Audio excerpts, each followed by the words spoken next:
Jack Miller wiped his hands on his worn blue overalls and squinted at the massive alien ship hanging in orbit above Earth. The view through the shuttle's viewport still didn't seem real to him. 6 months ago, aliens were science fiction. Now, they were sending him urgent messages asking for help. "Still can't believe they called me," Jack said to himself. At 32, he had fixed everything from Nebraska farm equipment to space station modules, but an alien spacecraft? That was new. The radio crackled. "Mr. Miller, this is Linda Perez from NASA Communication. The Federation vessel will dock with your shuttle in approximately 5 minutes. Please prepare for transfer." "Copy that," Jack replied, double-checking. His toolkit. Nothing fancy. Just the basics he'd used his whole career. He ran his fingers through his short brown hair and took a deep breath. The docking procedure was smoother than any Earth technology could manage. A soft hiss, a gentle bump, and the airlock door slid open to reveal his welcoming party. Jack tried not to stare, but it wasn't every day you met actual aliens.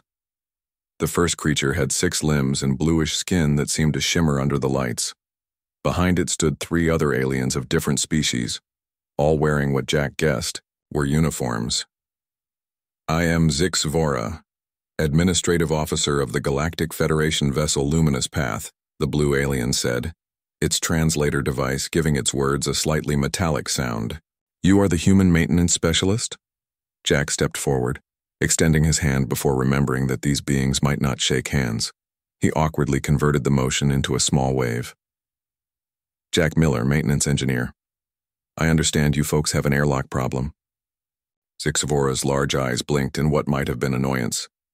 "Yes, a most inconvenient malfunction that our engineers have been unable to resolve.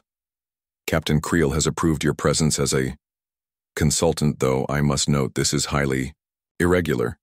Federation protocols rarely allow non-member species aboard our vessels, especially ones at your technological level." Jack bit his tongue. He'd been warned about the Federation's attitude. They saw humans as barely more advanced than cave people, despite humanity's achievements in space exploration.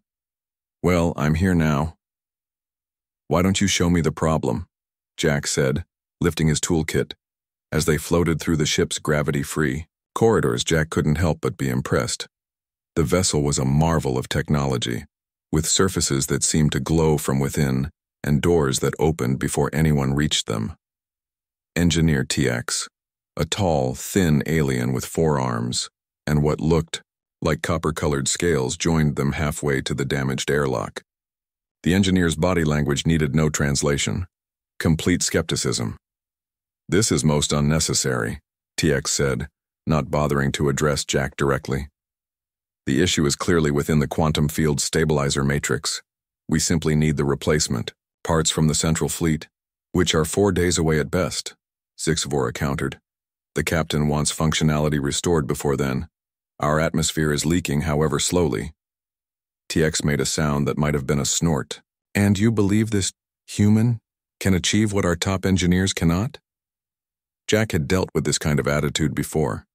Early in his career, fancy engineers with degrees from top universities had looked at him the same way when he arrived.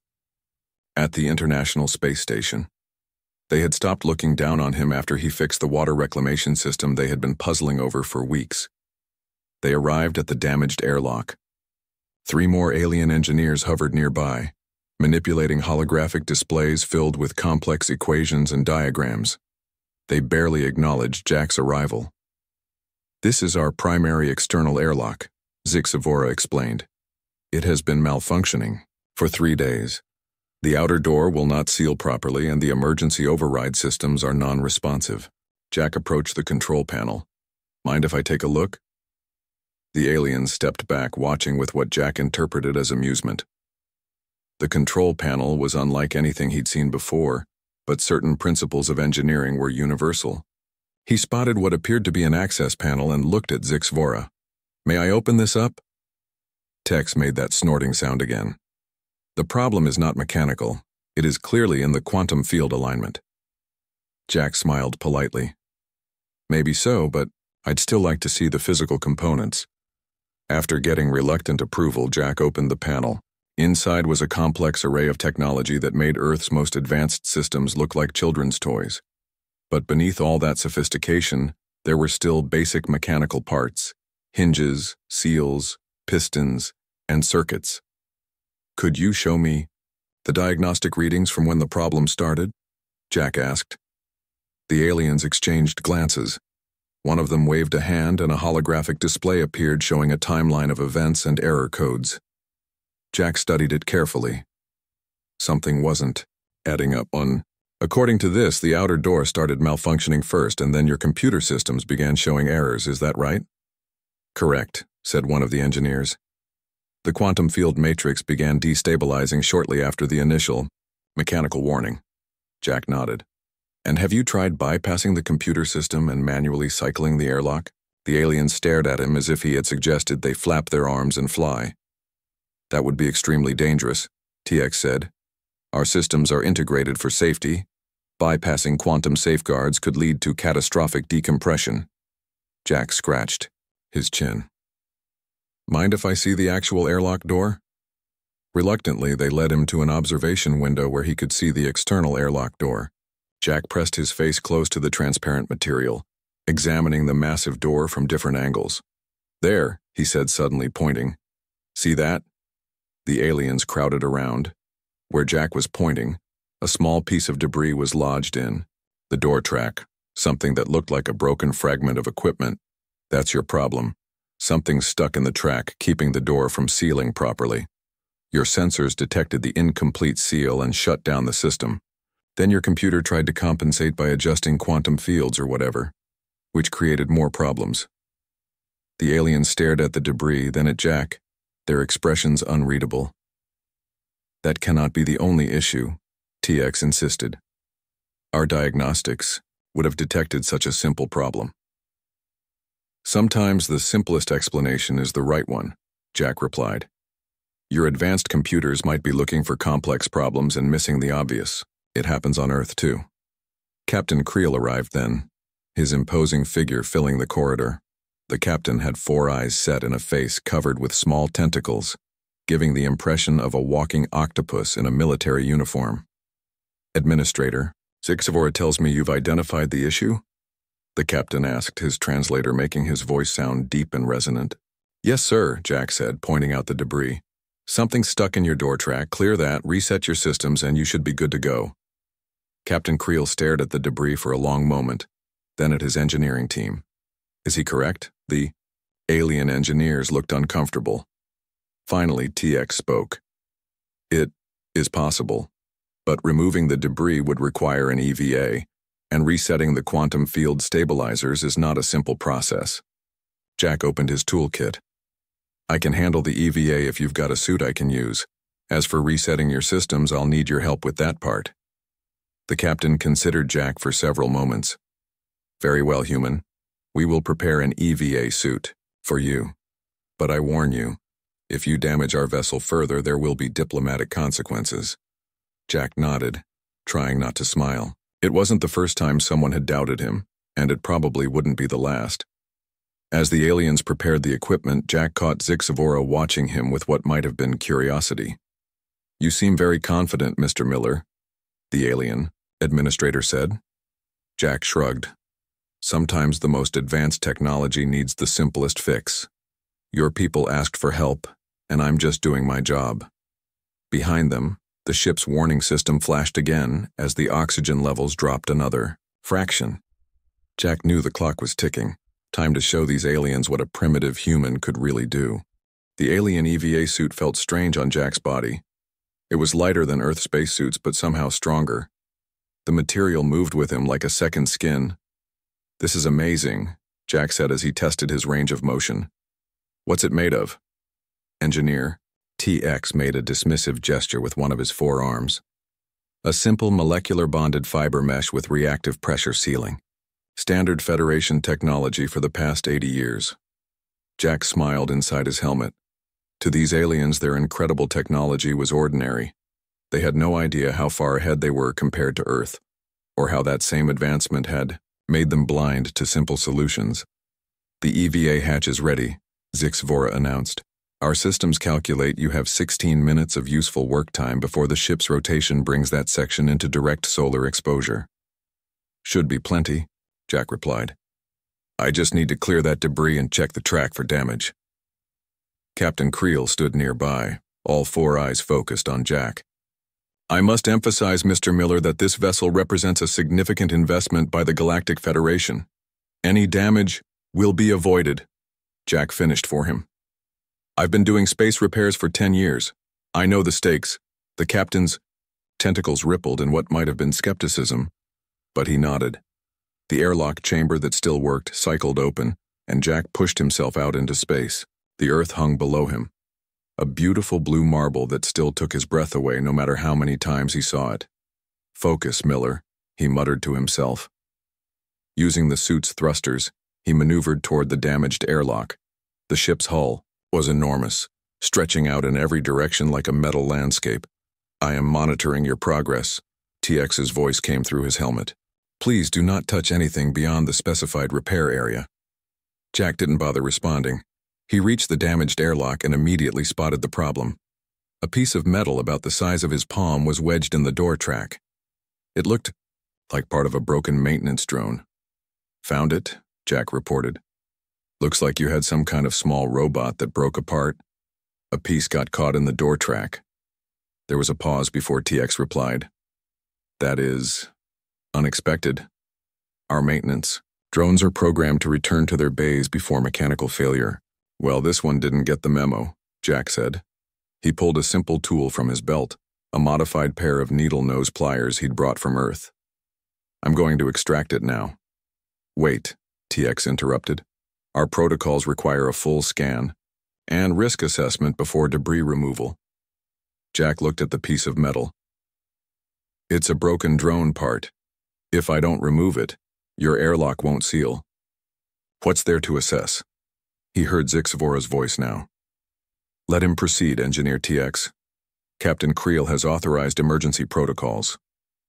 Jack carefully positioned himself and began working the pliers around the debris. He had to be careful. One wrong move could send it deeper into the mechanism or damage the door track itself. Almost got it, he said through gritted teeth. The piece was wedged in tightly. It's really in there. Inside the ship, the aliens watched through external cameras. Linda Perez from NASA was also on a video link watching Jack's progress. Is he going to make it? She asked. Zixvora's large eyes blinked rapidly. Your engineer seems competent, but this is a delicate procedure. On the hull, Jack finally got a good grip on the debris. With a careful twist, he pulled it free. Got it, he announced, holding up the piece of metal for the camera to see. Now let me check the track for damage. Jack moved his gloved fingers slowly along the track where the door should seal.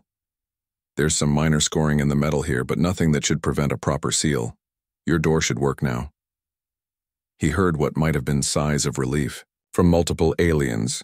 Excellent work, Mr. Miller, Captain Creel said. Please return to the ship immediately.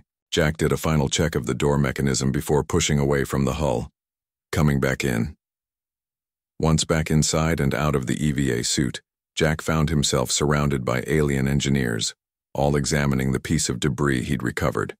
It is indeed part of a maintenance drone, TX admitted reluctantly. Model ZR-7 assigned to external hull inspection. Mystery solved, Jack said. Now we just need to reset your systems and cycle the airlock to make sure it works properly. TX. Move to a control panel. That will require recalibrating the quantum field stabilizers and running a complete system diagnostic. The process will take approximately 7 hours. Jack frowned. 7 hours? Why so long? Our systems are integrated at the quantum level, TX explained as if talking to a child. Each subsystem must be properly aligned with, Can I see? Jack interrupted, stepping toward the control panel. The alien engineers exchanged glances before reluctantly moving aside. Jack studied the holographic display, trying to make sense of the alien interface. It was complex, but he could recognize certain patterns. Your system is overthinking the problem, Jack said after a few minutes. You don't need to recalibrate everything, you just need to tell the computer that the obstruction is gone and cycle the door manually to prove it. TX made that snorting sound again. That would bypass 17 safety protocols. Sometimes that's necessary, Jack said. Look, your ship's atmosphere is still leaking. Do you want to fix it now or wait 7 hours? Captain Creel, who had been watching silently, stepped forward. Explain your approach, Mr. Miller. Jack pointed to different parts of the display. From what I can tell, your system locked down because it detected an obstruction. Now that the obstruction is gone, we need to override the lockdown. Manually cycle the door to prove it works, then let the computer resume normal operation. That is unusually direct, Zixavora observed. It's how we do things on Earth, Jackie replied. Sometimes you need to get your hands dirty and fix things directly instead of letting computers do everything. Captain Creel considered this, his tentacles moving slowly. Proceed with the humans' method, but be prepared to engage emergency containment if necessary. TX clearly wanted to object, but followed orders. Together, they began implementing Jack's solution. Jack guided them through the process, pointing out which systems needed to be temporarily bypassed and which could remain active. Okay, now we manually cycle the door, Jack said when they were ready. Everyone tensed as TX initiated the command. There was a long pause, then a series of mechanical sounds as the damaged airlock door finally moved. It opened fully, then closed, sealing properly for the first time in days. The atmosphere leak warning on the ship's display faded away. Airlock function restored. A computerized voice announced, "All systems nominal." The alien engineers stared at the display in disbelief. What their advanced systems estimated would take 7 hours had taken less than 30 minutes. Well done, Mr. Miller, Captain Creel said, his tone suggesting he was reevaluating his opinion of humans. It seems there is value in your direct approach. Jack shrugged. Sometimes the old ways work best. Zixavora stepped closer to Jack. This raises an interesting question. If your primitive methods can solve problems our advanced technology cannot, what other insights might humans offer? Before Jack could answer, an alarm blared through the ship. The holographic displays flashed red with warning symbols. What now? Jack asked, looking around at the suddenly tense aliens. Power fluctuation in the main drive system, TX reported, hands moving rapidly over the controls. All decks affected. Backup systems not responding. Captain Creel turned to Jack, his 4 eyes narrowed. It appears we may require your primitive expertise again, Mr. Miller. This is a far more serious problem than a simple airlock. Jack took a deep breath. He was in deeper than he'd expected, but he couldn't back down now. Show me what's happening. Maybe there's a simple solution to this too. As the aliens led him toward the engineering section, Jack couldn't help wondering what he'd gotten himself into. Fixing an airlock was one thing. Fixing an alien starship's main drive was something else entirely. But sometimes, as he'd learned throughout his career, the most advanced technology still needed a human touch. Red emergency lights flashed throughout the ship as Jack followed Captain Creel and the alien engineers to the main engine room. Crew members rushed past them, their faces showing what Jack recognized as worry, despite their alien features. How bad is it? Jack asked as they hurried through the corridors. The main power core is experiencing unexpected fluctuations, TX explained. If we cannot stabilize it soon, we may need to jettison the core to prevent catastrophic overload. Jack's eyes widened. Jettison? As in throw away your main power source? Safety protocols, Zixavora said simply. Better to lose the core than the ship and all aboard. They arrived at a massive door marked with alien symbols that Jack guessed meant danger or restricted. Captain Creel placed his hand on a sensor, and the door slid open to reveal the engine room. Jack had to stop and stare. The chamber was enormous, at least 3 stories high, and filled with equipment unlike anything he had ever seen. At the center was a glowing blue column that pulsed with energy. Around it, alien engineers worked frantically at control stations. That's your power core? Jack asked, pointing at the blue column. A quantum fusion reactor, TX said. It harnesses energy from artificial microsingularities. Very standard technology. Jack wanted to laugh. There was nothing standard about harnessing black holes for power, but he kept that thought to himself. And what's the problem with it? A new alien approached them. This one had green skin and moved with a strange floating motion, as if gravity affected it differently. Chief Engineer Mal, Captain Creel said, "This is the human engineer who resolved our airlock issue. Perhaps he can offer insight here as well." Mal's large eyes blinked several times as it looked Jack up and down. "The power regulators are failing in sequence. We cannot determine why. The AI diagnostic systems show no clear cause." "Mind if I take a look?" Jack asked. The chief engineer hesitated, then gestured to a control panel. The displays were filled with alien writing and diagrams that Jack couldn't understand. "Can you show me the physical layout of the system?" Jack asked. "I need to see how everything connects." After some discussion among the aliens, they brought up a three-dimensional hologram of the engine room.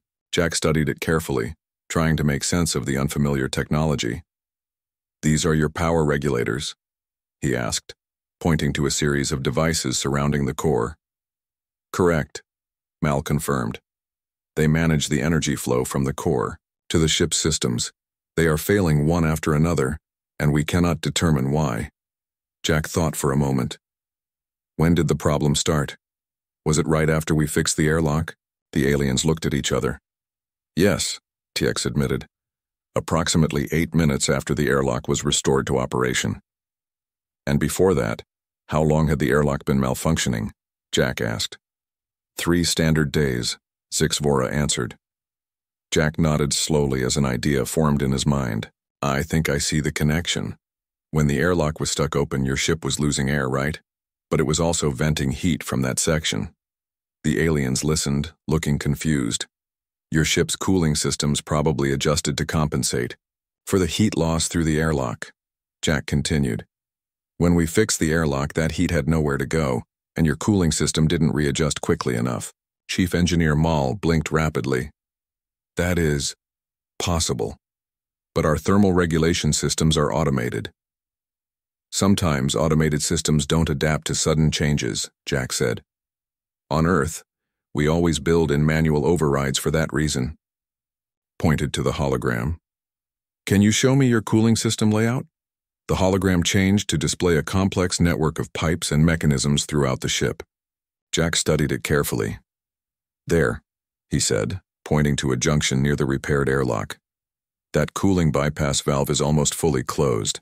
It should be open wider to handle the increased heat load now that the airlock is sealed." The alien engineers checked their readings. "He is correct," one of them admitted with surprise. "The valve is at 12% capacity. It should be at minimum 40% for current conditions." "Can you open it manually?" Jack asked. Chief Engineer Mal made a gesture that might have been the alien equivalent of a frown. "That would require overriding the automated system." "Which is exactly what we need to do," Jack insisted. "Your computer is still thinking there's a heat leak through the airlock. It needs to be updated." Captain Creel looked at Jack for a long moment, then at his engineering team. "Do as he suggests. Open the bypass valve manually." The engineers worked at their control panels. After a tense minute, one of them announced, "Bypass valve now at 50% capacity." Everyone watched the main display showing the power core's status. The warnings continued to flash. "It's not enough," Jack said. "The heat buildup is already affecting your power regulators. We need to cool them directly while the system catches up." "Impossible," TX stated. "The regulators are sealed units. Direct cooling would require shutdown." Jack ran a hand through his hair in frustration. Then he had an idea. What about the maintenance drones? Could they apply cooling to the regulator housings from the outside? The aliens looked at each other again. "That is not their designed purpose," Chief Engineer Mal said slowly. "But could they do it?" Jack pressed. After some discussion in their own language, the aliens agreed it might work. Captain Creel gave the order, and soon a dozen small robots were dispatched to the power regulators. Jack watched on the display as the drones attached themselves to the regulator housings. "Now have them channel their coldest operating fluid against the housings," he instructed. The alien sent the commands. For several tense minutes, nothing seemed to change. Then, slowly, the warning lights began to dim. Regulator temperatures dropping, one of the engineers reported. Power fluctuations stabilizing. A collective sound of relief came from the alien crew. Jack noticed that even Captain Creel's tentacles relaxed slightly. "It appears your solution is working, Mr. Miller," the captain said. "Most unexpected."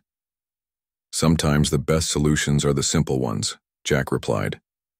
"Your technology is amazing, but you rely on it too much. When something unexpected happens, you need to be able to think outside the box." "Outside the box?" Zixavora repeated, clearly confused by the idiom. "It means thinking beyond your usual methods," Jack explained. "Trying solutions that might seem strange but could work." As the power core fully stabilized, the emergency lights shut off and normal lighting returned. The tension in the room eased noticeably. "I believe we owe you a debt of gratitude, Mr. Miller," Captain Creel said formally. "Your primitive perspective has proven valuable twice now," Jack smiled. "Happy to help. But you might want to review your automated systems. Build in some manual overrides and simpler backup options. Not everything needs to be controlled by quantum computers." Chief Engineer Maul approached Jack. "Would you be willing to consult further on this matter? Your approach to problem solving is different from ours, but clearly effective." Before Jack could answer, another alarm sounded. Different from the previous one, but still urgent. "Now what?" Jack asked. Zixavora checked a display. "Communication from Earth. Your NASA director wishes to speak with you immediately. It appears there is a situation developing at your International Space Station." Jack looked at Captain Creel. "I should take that call." The captain nodded. "Of course, but afterward I would like to discuss the possibility of you remaining aboard temporarily as a consultant. Your expertise has proven more valuable than anticipated." As Jack followed Zixavora to the communication room, he couldn't help smiling to himself. The aliens who had looked down on humans as primitive were now asking for his help. Sometimes being primitive had its advantages. Jack followed Zixavora to the communication room, wondering what could be happening at the International Space Station. The room was smaller than he expected, with several screens showing different views of Earth and space. "Connection established," Zixavora announced, pressing something on a control panel. The largest screen flickered and the face of Steve Clark, NASA's Director of Operations, appeared. He looked worried. "Jack? Thank goodness." "We have a situation at the ISS," Steve said, his voice slightly distorted by the alien communication system. "What's going on?" Jack asked. "Life support systems are failing," Steve explained quickly. "They've been having issues for the past 12 hours, but things just got critical. They're down to backup systems only, and those are showing signs of strain." Jack frowned. "What about the repair team from Houston?" "They're prepping for launch, but it'll take at least 18 hours before they can reach the station. The crew might not have that long." Jack glanced at Zixavora, then back at the screen. "How many people are up there right now?" 5. 2 Americans, 1 Canadian, 1 Japanese, and 1 European, Steve replied. "Jack, I know you're in the middle of something with our new friends, but we need your expertise. You know those systems better than anyone." Before Jack could respond, Captain Creel entered the room. He had obviously been listening. "Your space station is in danger?" the captain asked. Steve looked uncomfortable seeing the alien captain. "Yes, we're doing everything we can, but your vessel could reach the station quickly," Jack said to Captain Creel, interrupting. "Much faster than any Earth ship." The captain's tentacles moved slowly, which Jack was starting to recognize as a thoughtful gesture. "We are not authorized to interfere with Earth facilities." "It's not interference if we ask for help," Jack argued. "There are 5 lives at stake." Captain Creel was silent for a moment. "This is irregular. The Federation Council has strict protocols about assisting pre-member species." Zixavora stepped forward. "Captain, if I may, the human engineer has assisted us twice now. Perhaps this is an opportunity to repay that debt." Jack held his breath as the captain considered this. Finally, Creel nodded. Very well. We will transport Mr. Miller to your space station and offer technical assistance. This will be classified as a diplomatic exchange rather than intervention. The relief on Steve's face was clear even through the slightly distorted image. Thank you, Captain. We appreciate any help you can provide. After the call ended, things moved quickly. The alien ship changed course, heading toward the International Space Station at a speed that made Jack's previous shuttle ride seem like a snail's pace. We will arrive in approximately 20 Earth minutes, TX informed Jack as they prepared for the mission. That's amazing, Jack said. It would take hours in one of our vessels. TX made a sound that might have been amusement. Your propulsion technology is quite quaint. Jack was getting used to these backhanded comments. Maybe. But I bet your life support systems aren't that different from ours in basic principles. Some things are universal. The alien engineer didn't respond to that. Captain Creel assembled a small team to accompany Jack to the space station. TX, Chief Engineer Mal, and a medical officer named Vryn. We will dock with your station using a specialized connection tube, the captain explained. Our atmosphere is different from yours, so we must maintain separation while allowing personnel to move between vessels. Jack nodded. Makes sense. The station crew will be surprised to see you all. We have informed your NASA of our approach, Zixavora said. They are anxious but accepting of our assistance. Soon the massive alien ship slowed as it approached the International Space Station. Jack looked through a viewport and saw the familiar shape of the ISS. It looked tiny and fragile next to the Federation vessel. Connection tube extending, TX announced.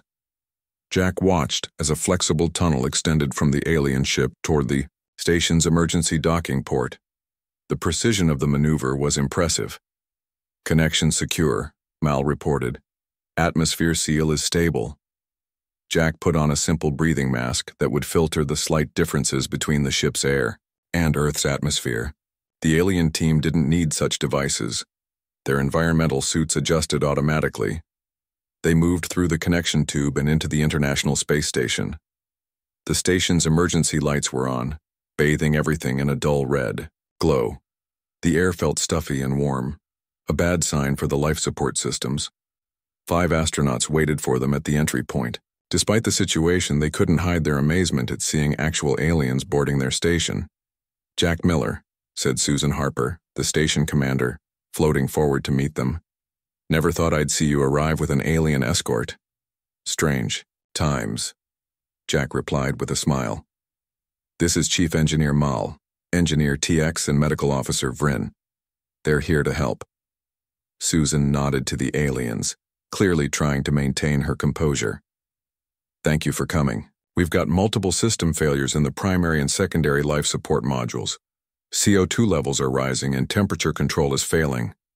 Show me, Jack said. Susan led them to the life support control station. Jack immediately began examining the displays and system readouts. The aliens watched over his shoulder, their own devices scanning the station's technology. Main oxygen generation is completely offline, Jack noted. Backup system is running at 30% capacity. CO2 scrubbers are clogged, and there's a power drain somewhere that shouldn't be happening. He turned to the alien team.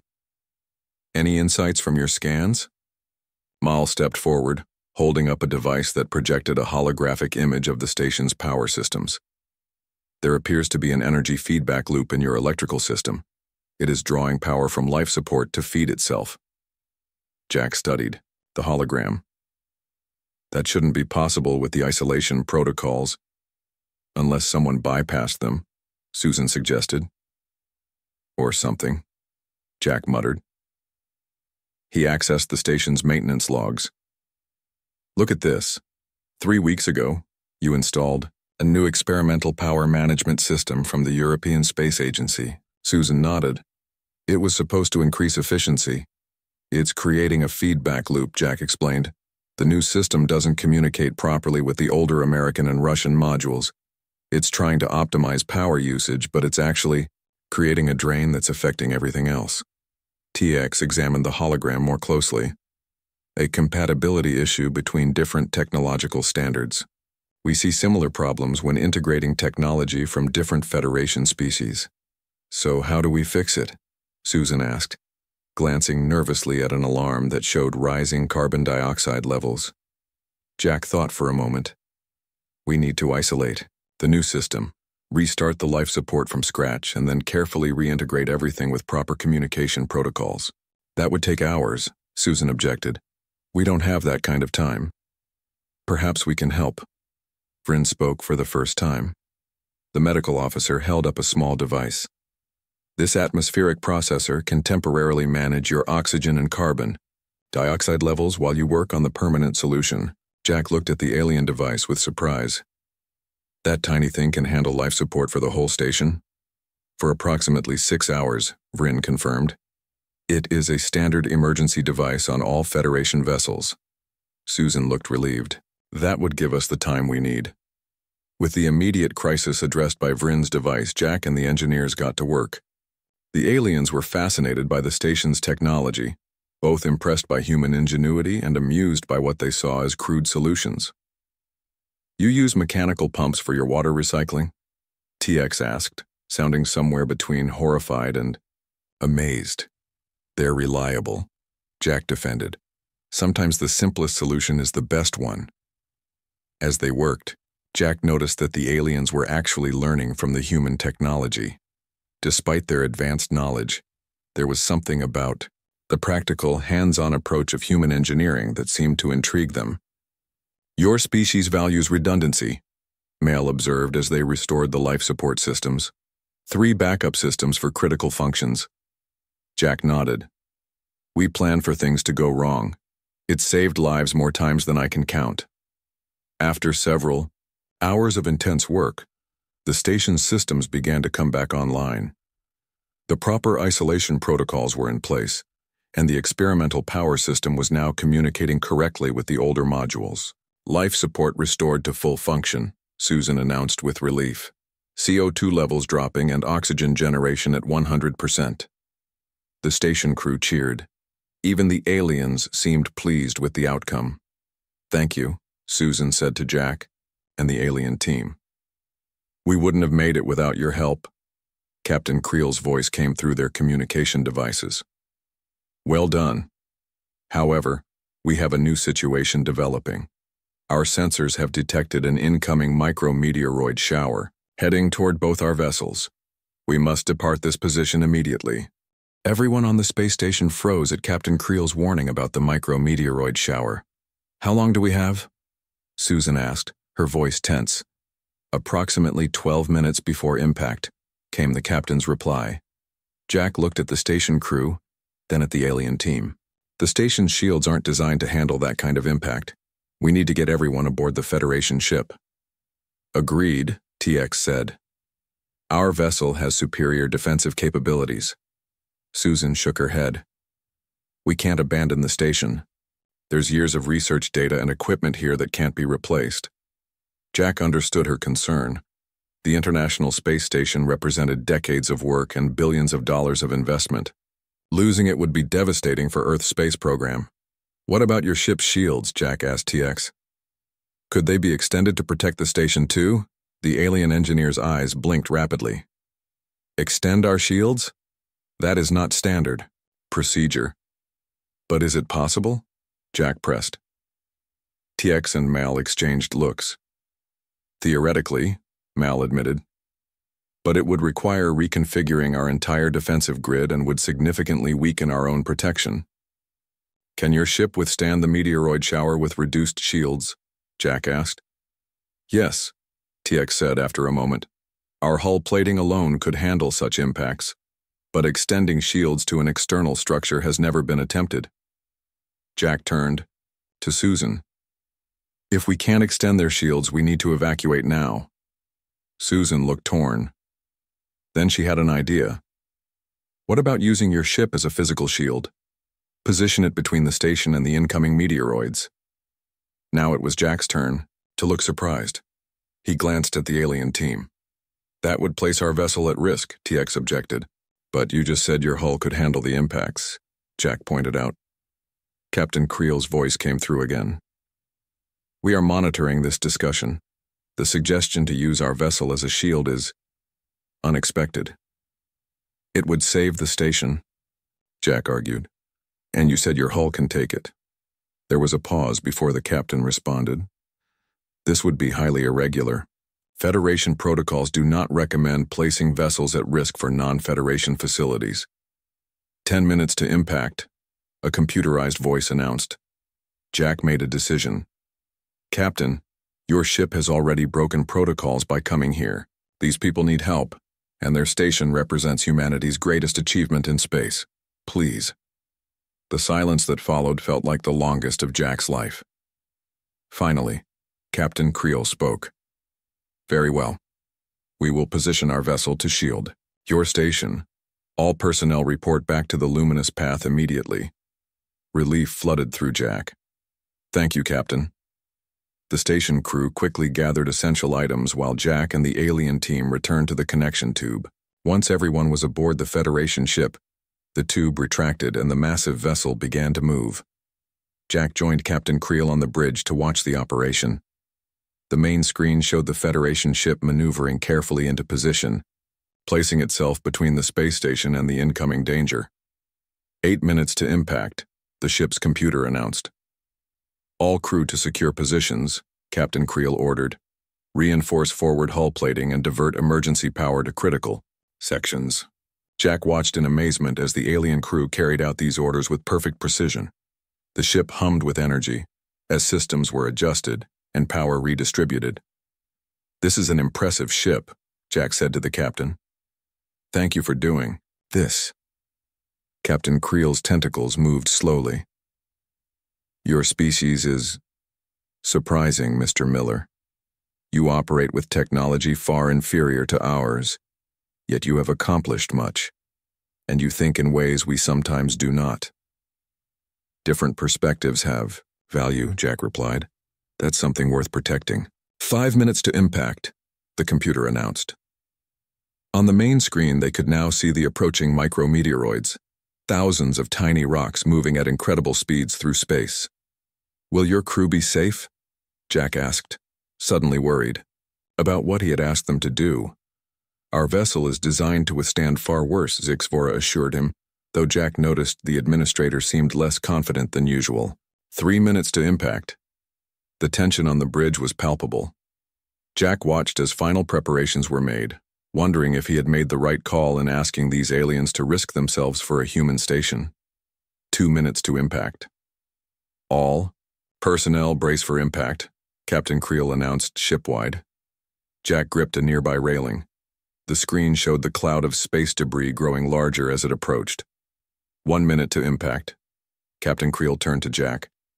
Mr. Miller, your people have a custom before facing danger together. I believe it is called good luck. Jack smiled despite the tension. Good luck, Captain. Impact in 30 seconds. The bridge fell silent.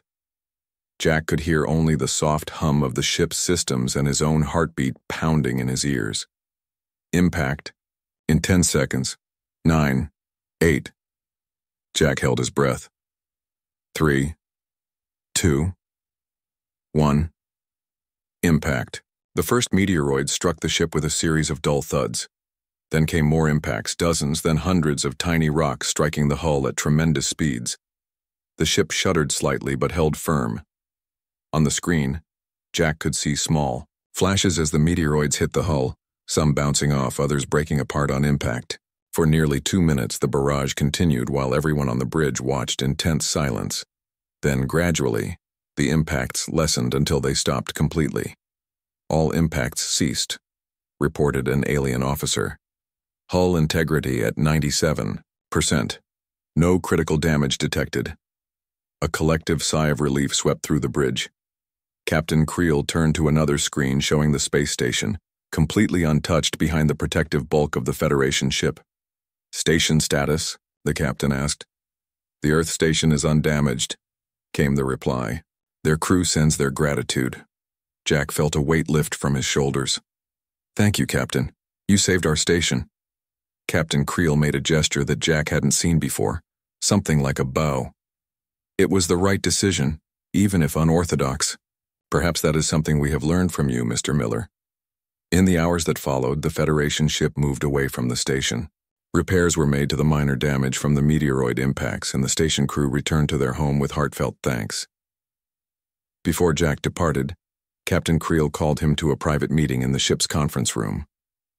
Zixavora was there along with TX Mal and several other high-ranking aliens Jack hadn't met before. Mr. Miller, the captain began, the Federation Council has been informed of the events of the past 2 days.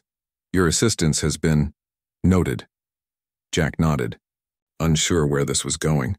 As a result, Creel continued, the Council has authorized me to offer you a position as a consulting engineer aboard this vessel.